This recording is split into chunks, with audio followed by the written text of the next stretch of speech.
Hey guys, Sean here. Welcome to the F1 Word and to today's roundup.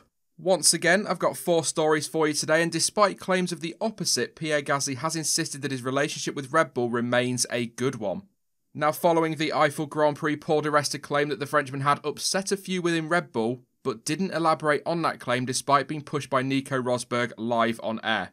Since then, further reports, or more specifically rumours, have surfaced saying that Gasly was courting a move to Renault, and that is why the relationship is beginning to sour. Again though, that is just speculation.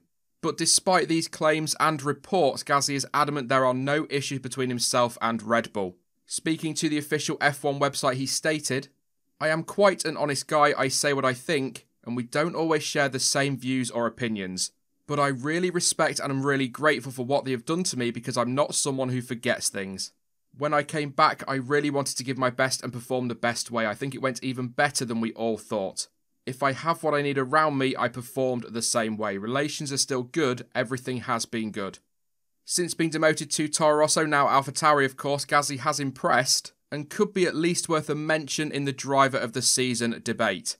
So far in 2020, the Frenchman has picked up 7 points finishes from the first 11 races, has taken a shock victory at Monza and generally looks happier and more comfortable in that car.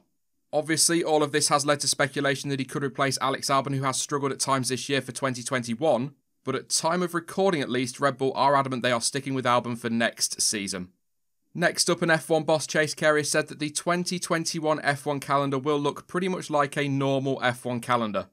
As I'm sure you've all noticed, 2020 has seen a raft of schedule changes as a result of the global pandemic, with races like Monaco, Australia, Canada, the US and China all cancelled.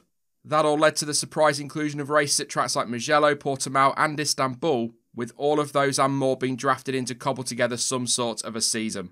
And whilst it has been great to see some new additions to the calendar and the return of some old favourites, Formula One bosses are planning a 2021 schedule that will more closely resemble the original 2020 plans. And speaking on F1's Beyond the Grid podcast, Carey stated, "The reality is this year we haven't really raced globally. We've largely raced in the European zone, so we want to get back to making sure we have races spread across the globe.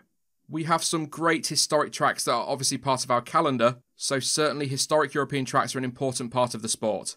But I think you'll see a more balanced set of events across the globe on the 2021 calendar.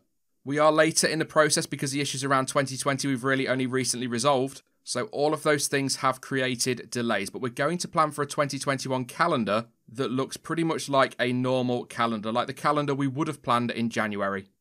Carey went on to add that there is obviously no way of knowing what the situation will be next year with regards to COVID-19, and so the sport is planning for events both with and without fans, essentially covering all bases. In terms of venues, it's unlikely that we will see the likes of Mugello and the Nürburgring make a return in 2021, although perhaps they could make a future schedule. But according to racefans.net, among other outlets, Bahrain is expected to kick off the 2021 season, and the first ever Grand Prix to take place in Saudi Arabia looks set to make next year's calendar as well. Next up, Toto Wolff has said that Mercedes stopped development on its 2020 car a long time ago. Words I'm sure that will be music to the ears of the rest of the grid. It has been a dominant display from Mercedes in 2020, with the team winning 9 of the opening 11 races, and they are well on their way to yet another Constructors' Championship title. However, it must be said in recent races, especially at the Nürburgring, Red Bull appears to have closed the gap to Mercedes, and when this was put to Wolff, the Austrian pointed out that the team was already focusing on 2021. "We finished a long time ago, and that has always been in the past. What we looked at is a very thoroughly thought through decision, because not every championship can you afford to close the book early. The rules changed quite a lot for next year, and in that respect we decided to switch to next year's car. This is why you can see the shifting performance between the teams. We always have a very strong start and middle of the season, and then whoever continues to develop is strong at the end." Mercedes trackside engineering director Andrew Shovlin backed that up, and also added to it by acknowledging that Red Bull were getting closer, but also pointed out that that is something that has happened over the last few seasons, and he, quote, "can't really think of a year recently where they've not been with us by the end." So, although both titles look pretty much done and dusted, we can at least look forward to Red Bull potentially taking the fight to Mercedes between now and the end of the season, as well as that epic fight for third in the Constructors. Still plenty to look forward to. And finally, I'm not sure if you know this already, but Fernando Alonso will be back on the Formula One grid next year as he returns to Enstone with Alpine or Alpine or whatever we're calling them. And following Daniel Ricciardo's podium last time out, Cyril Abiteboul explained that the Spaniard's level of interest in the 2021 season had ramped up, and revealed that he had received positive messages from Alonso before, during and after the race at the Nürburgring, and went on to add, "When he initially joined the team and when we announced him, his communication was very much about 2022. The more the season is going and with the team's progression, the more he starts to be interested in 2021. Fernando is like a big shark. As soon as he starts to feel the blood, he wants to attack. That's what I see. I see a shark very hungry. So that will be good to see." If you are now singing Hungry Shark to the tune of that bloody Baby Shark song, I can only apologise, but I can assure you, you are not alone.